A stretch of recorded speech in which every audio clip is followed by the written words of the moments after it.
Alright, my name is Ben Lemons, and I'll be doing a presentation over psychology in film, and I'll be going over the character Darth Maul from Star Wars. Darth Maul is his name, obviously, and he is from Star Wars, as I said. His background is he is a Sith apprentice to Darth Sidious, who is Emperor Palpatine. He's like the main antagonist in the whole saga, and he was Darth Sidious's first apprentice.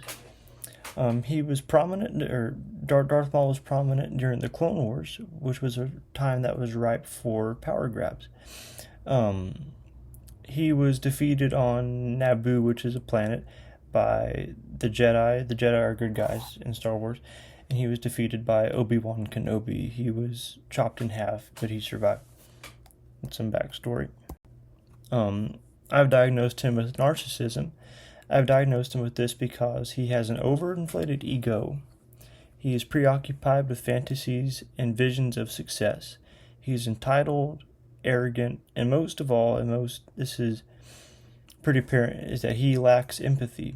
And part of narcissism is that these symptoms have to be persistent. If they're not persistent, then it's not truly narcissism, because a lot of people have these tendencies, but they're not necessarily narcissists, at least in the disordered way.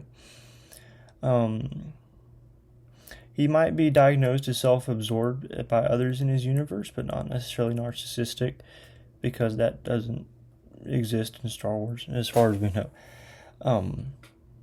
This is likely a common diagnosis in most cultures. It just might lack the name in a lot of cultures, because across all of human history, you're always going to find someone who fits those symptoms. Overall, culture is a poor basis for diagnosis. You might have a sterner culture, and you might think that they might not be diagnosed with that because they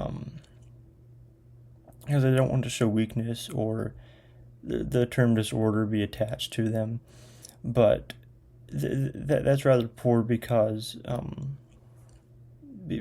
assumes that they can't have those things, but they probably can. Stigmas in our culture that are associated with narcissism are, as described above, an overinflated ego, always wanted to look at myself, wanting to stand on a pedestal, whatnot. And although I would say lack of empathy is usually attributed to other things, at least in my experience, but that is a part of narcissism. The two strongest indicators are, as I said, his lack of empathy. He tortures his victims, as you can see in the picture, and he has a predisposition for grandiosity and self-absorption. An example of this in the film, or in the show in this case, so he wanted to become the ruler of a planet and multiple crime agencies and whatnot. Part of an indication of narcissism is anxiety, but Maul does not show anxiety. He's quite the opposite of anxious.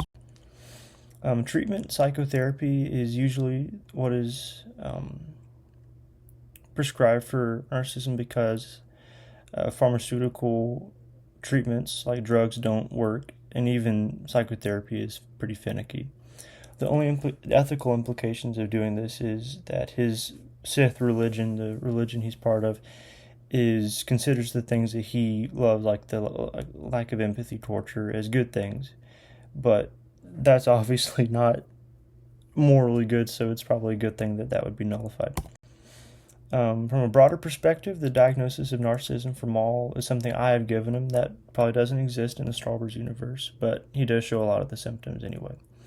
The dangers of viewing...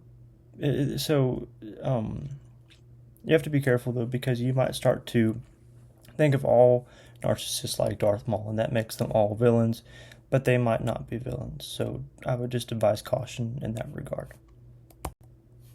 And these are my sources. Thank you very much.